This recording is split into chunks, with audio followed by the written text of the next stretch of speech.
Olá, meus queridos amigos. Meu nome é Andréa. Eu sou uma trabalhadora aqui da casa de Dr. Bezerra de Menezes e hoje eu estou aqui para nós conversarmos um pouco a respeito do tema A Vida é Feita de Escolhas. E eu trouxe essa pergunta: quais são as suas escolhas a respeito da sua própria vida? Vou começar nosso bate-papo de hoje falando uma historinha, contando uma historinha para vocês que rodou a internet há uns anos atrás. Conta essa história que um homem sofreu um acidente gravíssimo e foi parar na emergência de um pronto-socorro. Chegando lá, foi feitos os exames, né? Foram feitos os exames e ele tinha que fazer uma cirurgia de urgência. E o médico que o atendeu, o cirurgião que o atendeu, olhou os exames dele e já detectou que as chances dele sobreviver eram mínimas. E o homem, apesar de estar em estado muito grave, ainda estava consciente, né? Estava acordado. E quando ele viu o olhar do médico chegando perto dele, já com aquele semblante, né, de que a situação dele era muito grave, que ele tinha poucas chances de sobreviver, ele, com a voz bem débil, bem fraquinha, chamou o médico, falou, né, doutor? Aí o médico olhou para ele e falou assim, né? Aí ele falou: eu sei que o meu estado é grave, pelo seu olhar, mas eu quero lhe fazer um pedido. E aí o médico olhou para ele e falou: pode falar, o que que o senhor quer? Ele falou assim: me opere como se eu estivesse vivo. Aquelas palavras pegaram o médico de surpresa, porque realmente ele já estava olhando aquele homem como se ele fosse já uma pessoa que não tinha chances, né? Como se ele já estivesse morto. E aquele pedido fez com que ele tomasse uma outra decisão. Ele falou: não, eu vou fazer o meu melhor e eu vou operá-lo como se ele tivesse 95% de chance de sobreviver e não apenas 5% de chance de sobreviver. E conta a história de que o médico fez a cirurgia e o homem efetivamente sobreviveu. Então, isso nos leva a pensar quantas vezes a gente já entra numa situação da nossa vida, um embate, né, vamos dizer assim, né, com os nossos próprios obstáculos, nossos próprios problemas, os nossos próprios desafios, como se a gente não fosse dar conta deles. Então, uma coisa que eu trouxe para vocês hoje aqui é a letra de uma música que eu acho que todo mundo conhece. É uma letra do Erasmo e do Roberto Carlos, foi gravada por ambos, né, em situações diferentes, em épocas diferentes, e foi gravada mais recentemente pelo Titãs. O nome da música é Preciso Saber Viver. E ele diz assim: quem espera que a vida seja feita de ilusão pode até ficar maluco ou morrer na solidão. É preciso ter cuidado para mais tarde não sofrer. É preciso saber viver. Vamos destrinchar a letra dessa música aqui, né? Quem espera que a vida seja feita de ilusão. Muitas vezes a gente pensa que a nossa vida deveria ser um conto de fadas, né? Um lugar onde não houvesse problemas, né? Um mundo lindo, maravilhoso, sem doença, sem violência, sem dificuldades. Mas a gente sabe que o nosso planeta é um planeta de provas e expiações. Então, a gente não pode esperar que a nossa vida seja feita de ilusão. O mundo real, ele é um mundo difícil. O mundo real, ele nos traz desafios, o mundo material, desafios de todas as ordens, né? Como eu falei, doenças, problemas financeiros, é, partidas de entes queridos, como aconteceu muito agora nos últimos 1 ano e meio, 2 anos. Tudo na nossa vida nos leva a enfrentar desafios, enfrentar obstáculos, transpor obstáculos. Então, se a gente se ilude achando que a vida vai ser fácil, realmente a gente pode ficar maluco ou morrer na solidão. Por que também ele fala de solidão? Porque um dos nossos maiores desafios nessa vida é lidar com outras pessoas. Né? Nós temos defeitos, as outras pessoas também têm defeitos, e a gente tem que saber lidar com essas situações, com situações difíceis de convivência, como aconteceu muito agora, né, nesse período da pandemia, as pessoas foram obrigadas a ficar em casa, em home office, convivendo muitas horas, né, com pessoas que normalmente você convivia durante 4, 5 horas, depois já ia dormir, né, e passava 10, 12 horas do dia fora de casa, sem conviver com essas pessoas, mas convivendo com outras que também não são fáceis, assim como nós também não somos fáceis. Então, vamos botar o pé no chão, né, e olhar o mundo como ele realmente é. E olhar o outro, né, a pessoa que está conosco nessa caminhada, também de uma forma realista. Nós temos defeitos, eles também têm. Nós somos pessoas que temos frustrações, sonhos não realizados, a gente fica chateado, a gente sofre no nosso trabalho, eles também. Então, assim, a gente tem que começar a ser mais compreensivo com o mundo que nós vivemos e com as pessoas com quem nós vivemos. Então, ele fala: é preciso ter cuidado para mais tarde não sofrer. É preciso saber viver.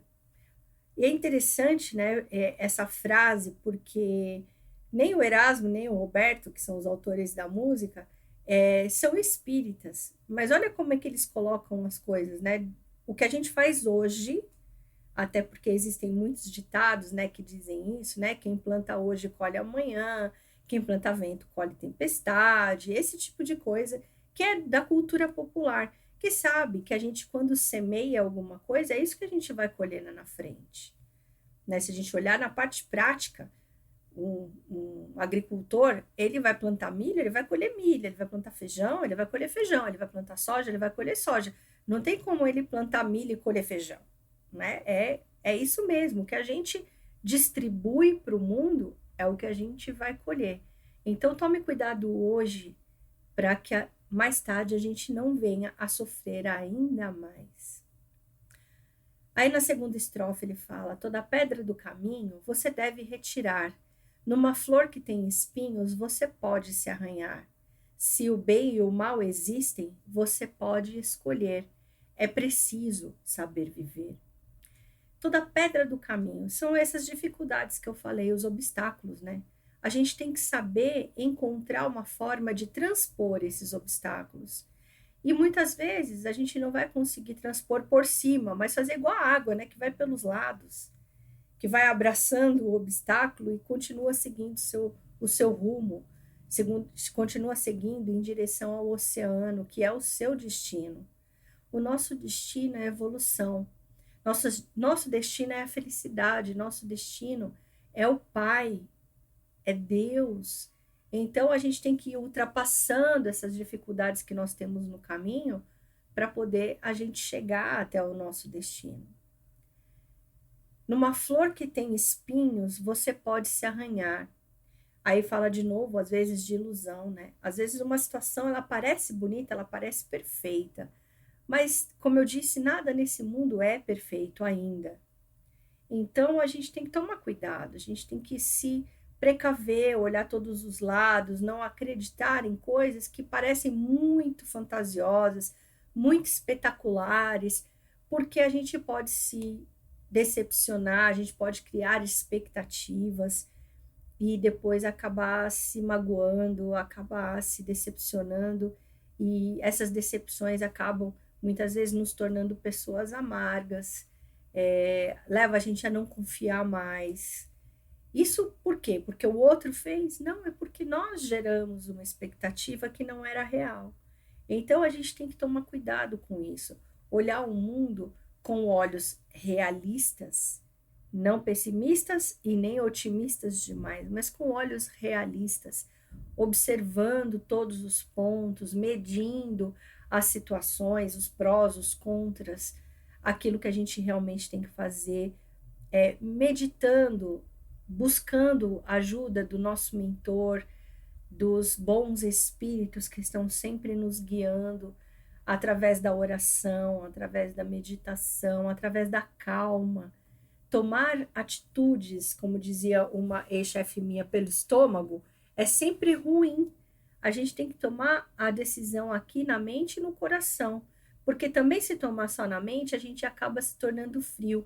E se tomar a decisão só pelo coração, a gente acaba se iludindo, que foi o que eu estava falando. Então, a gente tem que unir essas duas visões, a visão racional e a visão emocional, para que a gente tome boas decisões nas nossas vidas, para que a gente lá na frente não sofra por causa dessas decisões que a gente tomou erroneamente às vezes.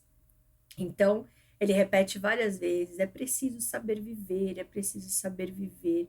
O que é saber viver? É saber confiar nas pessoas, é saber conhecer as pessoas, o mundo, a nos conhecer. Isso é muito importante. Nas decisões que a gente toma na vida, o autoconhecimento é importantíssimo. Porque aí é que a gente vai saber se a gente dá conta daquele caminho que a gente escolheu, se a gente vai acabar se magoando depois, se a gente vai se fragilizar depois.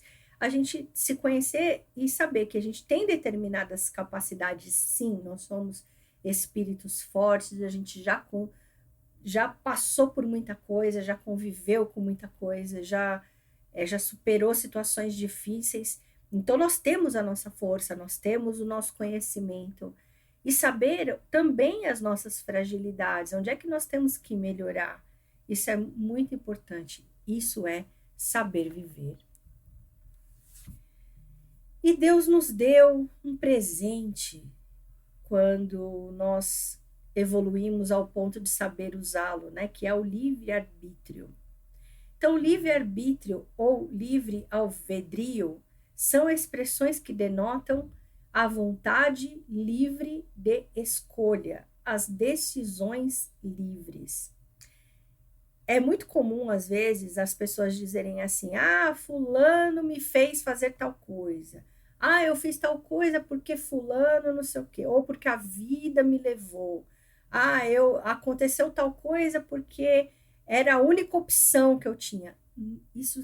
Essas frases são ilusórias. Essas frases são mentirosas, porque ninguém nos leva a fazer nada. A gente faz porque quer. A gente faz porque a gente optou por seguir a opinião de outra pessoa, ou seguir algo que outra pessoa disse que para nós era melhor. Quem é a outra pessoa para dizer para nós o que é melhor ou não? Nós somos seres pensantes. Nós somos seres que sentimos e nós temos a nossa ligação com o nosso mentor. Nem ele diz para nós: você deve fazer isso. Normalmente ele mostra assim: olha, você tem essa opção, talvez aconteça isso. Ele bate um papo com a gente. Na nossa mente a gente fica lá elucubrando coisas que a gente acha que somos nós mesmos que estamos pensando. Já se sentiram como se houvesse um debate interno dentro da sua mente? É você e o seu mentor conversando. É muito importante a gente dar ouvido, sim, porque ele normalmente nos alerta de problemas que podem acontecer, mas a decisão é sempre nossa. A vida me obrigou a ser assim. Não, a vida não obriga ninguém a nada. Existem situações difíceis, onde muitas vezes a gente se sente meio perdido, né? Que nem o rapaz aqui, que tem 1 milhão de estradas para seguir, mas a decisão é nossa. E aí cabe a nós observarmos, analisarmos, pedirmos orientação, né? E meditarmos, tomarmos as nossas decisões de forma calma, tranquila, né? Bem pensadas. Se a gente tiver um bom amigo, né? Nossos pais, né? O nosso parceiro de vida, né? Se a gente escute várias opiniões também, até a gente formar a nossa própria opinião. A gente decidir através daquilo que nós pensamos, não através do outro. O livre-arbítrio é a capacidade de escolha autônoma, somos nós que fazemos, realizada pela vontade humana, né? Mais uma vez, ninguém nos obriga a fazer nada. Aí eu vou trazer uma definição de Santo Agostinho, que escreveu um tratado a respeito de livre-arbítrio. Eu vou resumir, bem resumidinho mesmo que ele fala. Muitas vezes a expressão livre-arbítrio tem o mesmo significado que a expressão liberdade, e são coisas diferentes. No entanto, Santo Agostinho diferenciou claramente esses dois conceitos. O livre-arbítrio é a possibilidade de escolher entre o bem e o mal, ou entre qualquer coisa. Enquanto liberdade é o bom uso do livre-arbítrio. Olha que interessante, né? Santo Agostinho nos traz. Por quê? Porque nós somos escravos das nossas escolhas. Então, se a gente tem livre-arbítrio, a gente pode escolher o que a gente quiser, mas nós somos reféns das consequências das nossas escolhas. Se a gente vai por um caminho, esse caminho vai nos levar a um destino. E aí, se esse destino é bom ou ruim, a gente vai ter que arcar com as consequências disso. Então, quanto melhor for a nossa escolha, quanto mais pensada, mais sentida, mais refletida forem as nossas escolhas, não tomadas pelo impulso, pela emoção, etc., melhor vai ser o nosso caminho. E aí, mais liberdade nós teremos. Porque muitas vezes as nossas escolhas nos aprisionam em algumas situações da vida, não é? A gente se cega por paixões, por ciúmes, por coisas, né, pela raiva. Tomar atitude baseado nessas emoções fortes e que desequilibram a gente, normalmente nos trazem consequências que vão nos aprisionar de uma forma ou de outra. Então, é importante a gente lembrar sempre dessa frase de Santo Agostinho, que o livre-arbítrio é a possibilidade de escolher qual caminho nós vamos tomar.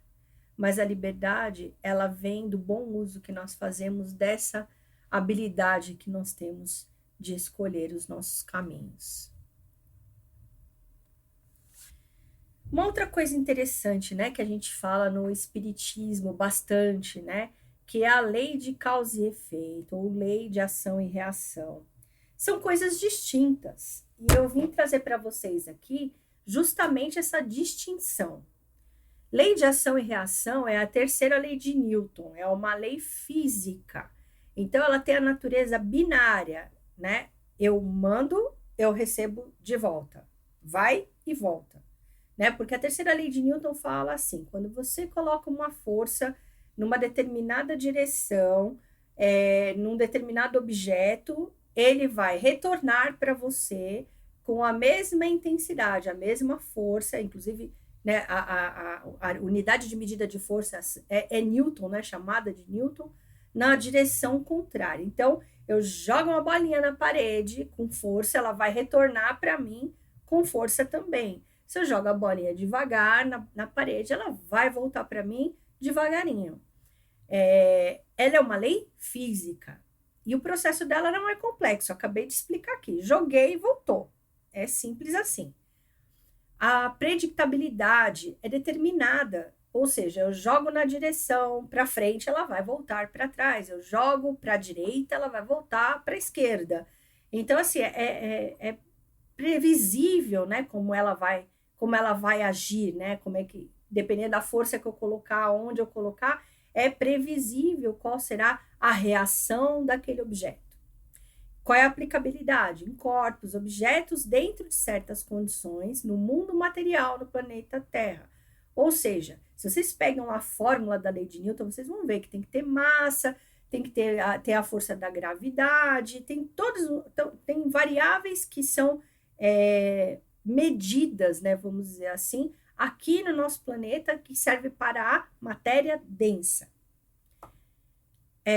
Dependência do tempo é imediata, pá, pomba, né? Joguei a bolinha voltou. Empurrei um armário, o armário foi, depois ele, né, a força que ele faz contrária, né, do atrito, também é contrária à força que eu estou fazendo para ele. Então, a resistência dele é proporcional à força que eu estou colocando.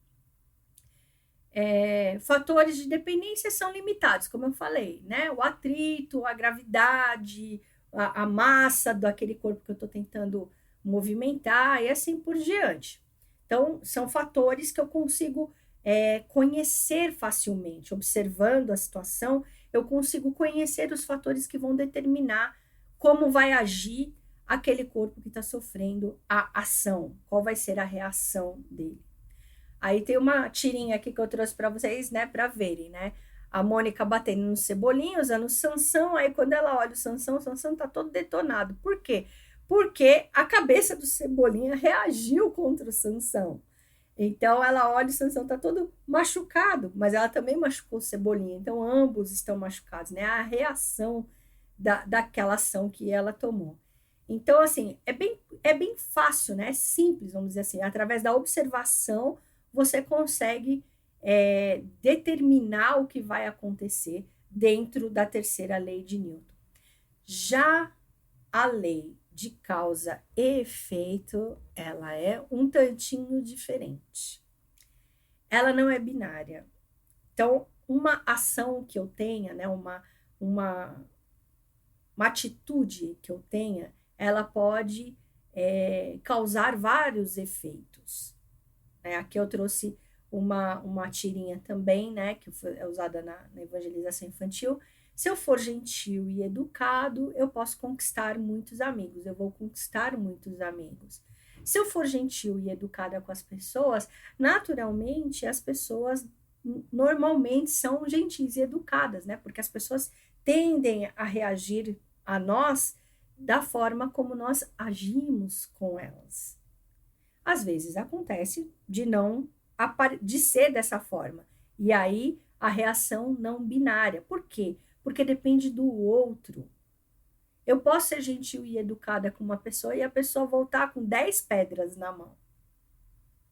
E eu posso reagir ainda de outra forma. Ela voltou com 10 pedras na mão, eu derrubo as pedras e deixo ali. Ou eu posso pegar as pedras de volta e tacar na pessoa. Então, vocês entendem como não é binário, não só tem duas possibilidades, tem N possibilidades. Dependendo da minha ação, existem N possibilidades de acontecerem coisas diferentes. É uma lei moral, ela não é uma lei física. É uma lei que age dentro do nosso coração, da nossa alma. O que eu estou fazendo hoje, o que eu estou causando hoje vai causar um efeito amanhã, ou daqui a pouco, ou daqui 10 segundos. E ela age diretamente em mim como ser espiritual. O que eu sou hoje, espiritualmente falando, é efeito das coisas que eu fiz antes. O que eu sei hoje, o que eu vivo hoje, é efeito das minhas experiências anteriores e que foram inúmeras, incontáveis. A gente não sabe quantas vidas a gente teve, a gente não lembra dessas vidas, mas a gente hoje é fruto daquilo que nós fomos aprendendo encarnação pós encarnação, experiência pós experiência, formou o que nós somos hoje. Até se nós olharmos para essa vida circunscrita, né, desde o nosso nascimento até hoje, o que nós somos hoje como adultos é fruto do que nós vivemos quando nós éramos crianças, quando nós éramos adolescentes, né, jovens, alguns ainda são jovens, né? Então a gente vai construindo a nossa personalidade, as nossas características, a nossa forma de ser, a nossa forma de falar, a nossa forma de reagir perante as situações do mundo. Isso tem a ver com a criação que nós recebemos dos nossos pais, com as experiências que nós vivemos, com as dificuldades que nós superamos durante a vida. Cada dificuldade que nós passamos durante a vida, nós nos fortalecemos. Nós aprendemos algo mais. E é interessante porque nós também nos reconhecemos mais fortes. E aí nós nos tornamos mais corajosos. Então, isso tudo tem a ver com lei de causa e efeito. Ela é muito mais complexa. É um processo complexo. Predictabilidade, ela é variável. Não tem receita de bolo na lei de causa e efeito, assim como há na lei de ação e reação. Eu matei na encarnação passada alguém com tiro, essa encarnação eu vou morrer com tiro também. Quem disse que é assim? Né? Tem várias coisas que podem mudar esse destino. Muitas vezes a gente até, né, ouve nas histórias, a pessoa, né, programou lá na sua reencarnação, né, né, no seu processo reencarnatório, sentou lá, fez o planinho, tudo direitinho, vai acontecer isso, não vai acontecer isso, vai acontecer aquilo, eu vou casar com fulano, vou ter tantos filhos, etc. Um certo tempo da minha vida eu vou sofrer um acidente ou perder uma mão. A minha mão direita, eu sou destra. Mas durante a vida, durante o processo da vida, eu me tornei uma pessoa melhor do que eu era. Eu comecei a estudar o evangelho, eu comecei a fazer caridade, eu me tornei uma pessoa melhor para minha família, para as pessoas que estão ao meu redor no trabalho. Eu me tornei uma pessoa mais humana, né, vamos dizer assim, mais amorosa, mais compreensiva. Eu fui melhorando, eu fui evoluindo. Aí o plano espiritual diz assim, olha, ela não merece perder a mão. Ela já expurgou aquela energia negativa que ela tinha que expurgar, né? Que ela tinha que eliminar. Então, ao invés dela perder a mão direita, ela perde só o dedinho mindinho. Acontece isso.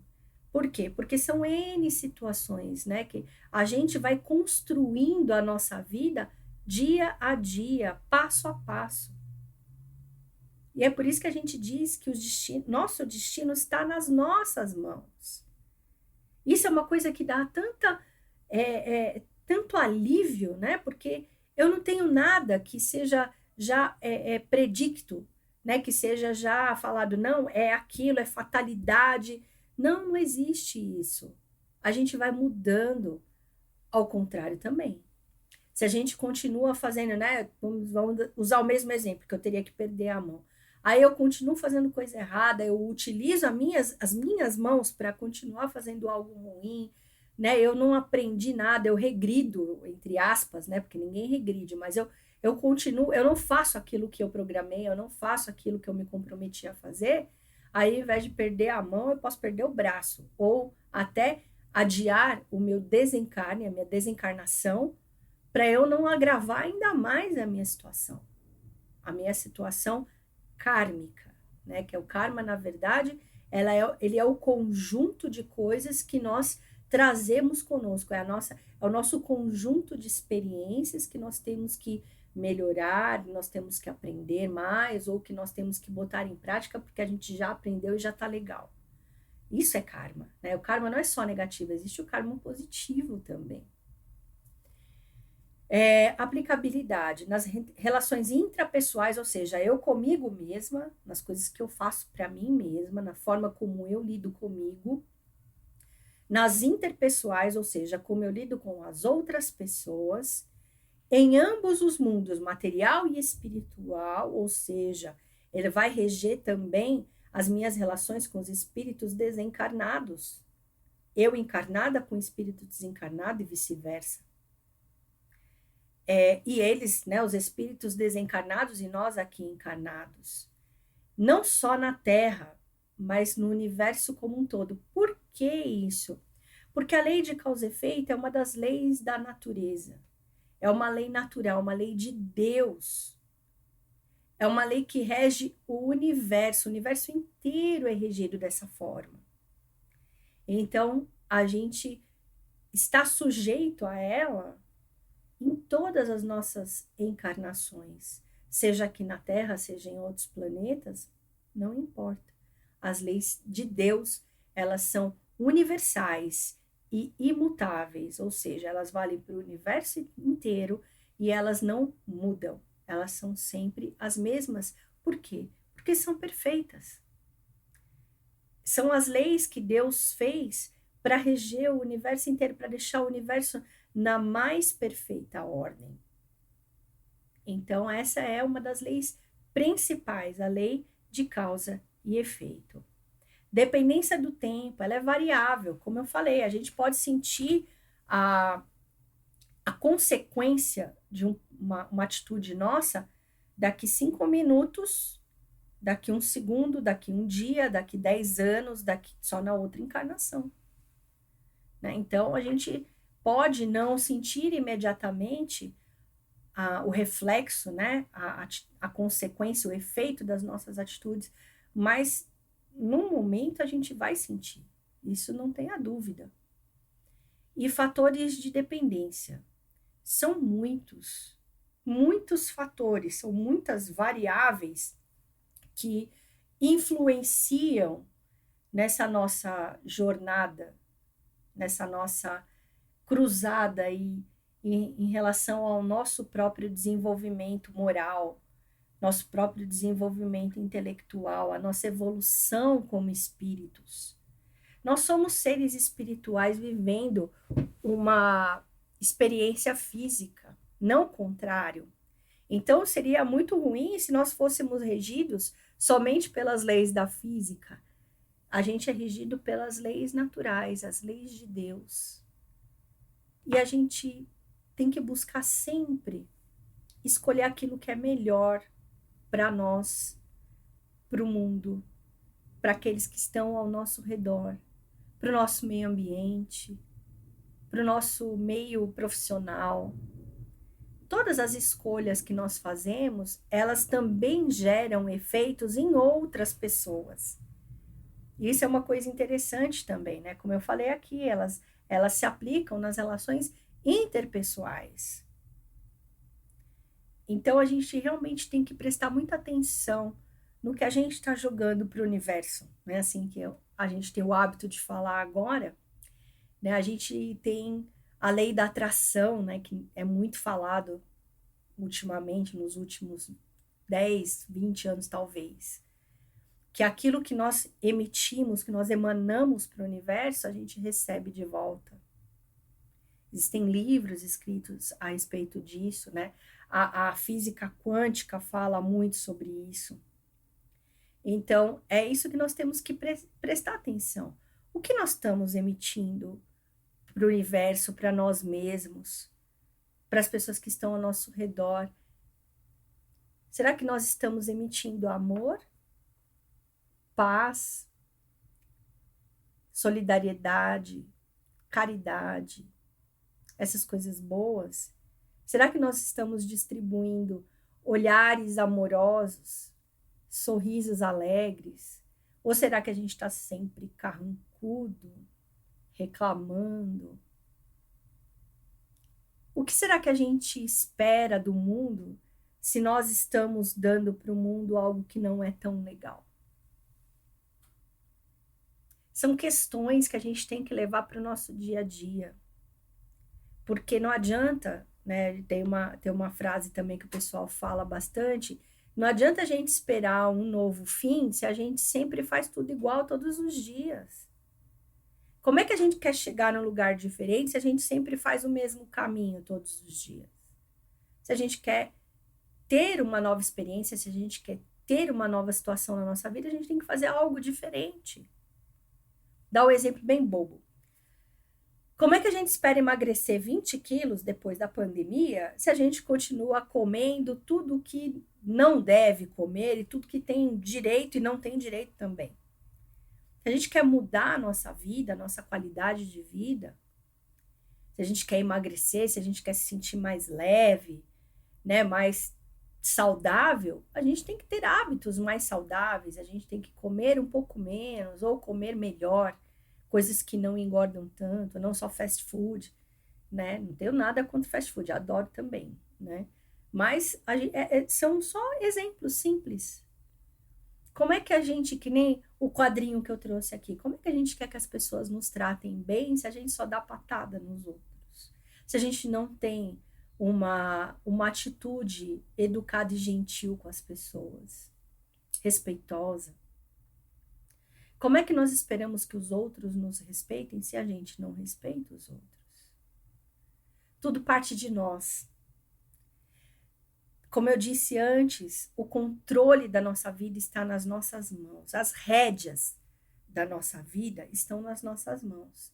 Se a gente tomar essas rédeas com firmeza na nossa mão e a gente guiar para onde é que nós queremos ir, eu tenho certeza absoluta que a gente vai conseguir alcançar.